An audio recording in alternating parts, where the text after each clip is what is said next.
खरं तर काय बोलावं हे शब्द सुचत नाहीये. आयुष्यात कधी आपल्यावर अशी वेळ येईल की आपल्या लाडक्या दादांना श्रद्धांजली व्हावी लागेल असं स्वप्नात सुद्धा कधी वाटलं नव्हतं. प्रत्येक भाषणाच्या वेळी माझा भाषणाचा विषय आणि काय बोलायचं याची तयारी पक्की असते. माझ्या आयुष्यातलं पहिलं असं भाषण असेल मला बोलायचं काय हा समजत नाही. आठवणींचा हलकल्लोळ मनामध्ये आहे. मला आठवत आहे पहिल्यांदा आमदार झालो. नागपूरचं अधिवेशन होतं.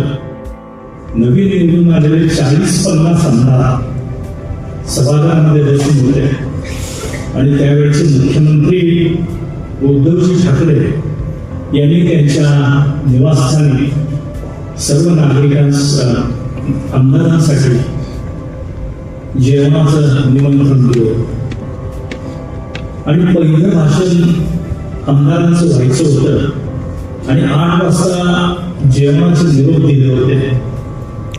मी आणि काही आमदार दादांना जाऊन भेटलो. दादा सभागृहात बसले होते आणि दादांना सांगितलं, दादा आम्हाला सगळ्यांना बोलायचं. जवळजवळ 40 आमदारांची नावं राहिलेली आहे आणि 8 वाजता सभागृह बंद करायचं चाललंय.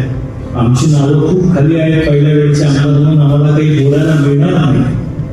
दादा म्हणले असं कसं होईल. दादांनी सगळी यादी मागून घेतली आणि तिथल्या तिथं आदेश दिले की मी सभागृह तोपर्यंत सोडणार नाही जोपर्यंत शेवटचा आमदार त्याचं मनोबल व्यक्त करतो. रात्रीचे 1:30 वाजले होते. दादा सभागृहात आमच्यासाठी बसून होते कारण सभागृहात मिनिस्टर बसल्याशिवाय सभागृह चालत नाही. सगळ्या आमदारांची भाषणं असतोपर्यंत दादा सभागृहात बसून राहा. असा एक पितृवत्सल मायेचं हृदय असलेला नेता. बाहेर दादांची भाषणं ऐकतो त्याच्यावरून लोक त्यांच्याबद्दलचा विचार करत असतील पण दादा खरंच खूप कोमल हृदय. रात्री 1:30 वाजता फोन केला, जेवायला आहे का आमदारांना. म्हटले हो आहे. गरम आहे का. नाही तर मी आमदारांची व्यवस्था करतो. नाही नाही म्हणजे केटरिंग वाल्याला थांबून घेतलाय. दादा आमच्या सर्वांच्या बरोबर तिथं आले. दादांनी सगळ्या आमदारांना जेवायला घातलं. त्यानंतर प्रत्येक उभे राहिले. तुझी गाडी तिथे आहे, राहतो कुठे, जाणार का. मला विचारलं तुझ्याकडे गाडी तिकडे. म्हटलं माझ्याकडे गाडी आहे. कुठे राहिलाय. म्हटलं या हॉटेलला. थांब जरा, एखाद्याला गाडी नसेल तर बरोबर पाठवतो तुझ्या. सगळ्यांना माझ्या बरोबर एक आमदार दिला. त्याला आमदार निवासला सोडायला लागलं आणि सगळे गाडीत बसल्यानंतर दादा स्वतः गाडीत बसून गेले. असे दादा आता आपल्याला दिसणार नाही. खरं ती कल्पना सुद्धा मनात येत नाहीये.